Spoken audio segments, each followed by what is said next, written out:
Hello বন্ধুরা, সবাই কেমন আছেন? আশা করি ভালো আছেন। আর আজকে হচ্ছে কোরবানি। তো আমার সমস্ত ভাই ও বোনেদের জানাই কোরবানি মুবারক।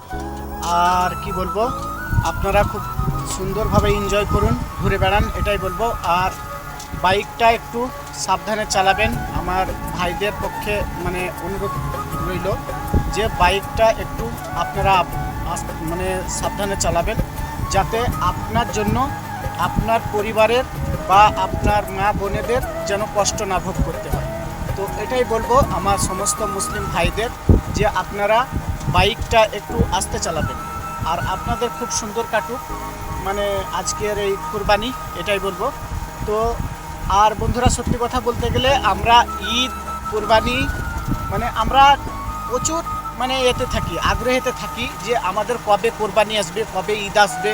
তার কারণ আমি একটা ব্যবসা করি, এই যে তো আপনারা দেখতে পাচ্ছেন আমি আইসক্রিমের ব্যবসা করি।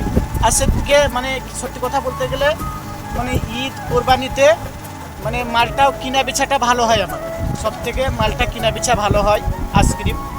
তো আমরাও প্রচুর খুশি হই যে কবে আমাদের ঈদ আসবে, কবে আমাদের কোরবানি আসবে। তো এইটুকুই। তো আবারও আমার মুসলিম ভাই ও বোনেদের মায়েদের জানাই কোরবানি মুবারক। তো সবাই ভালো থাকুন, সুস্থ থাকুন, আর টাটা বাই বাই। তার সঙ্গে শুভ সকালের শুভেচ্ছা রইল সকল মুসলিম ভাই ও বোনেদের। তো টাটা বাই বাই।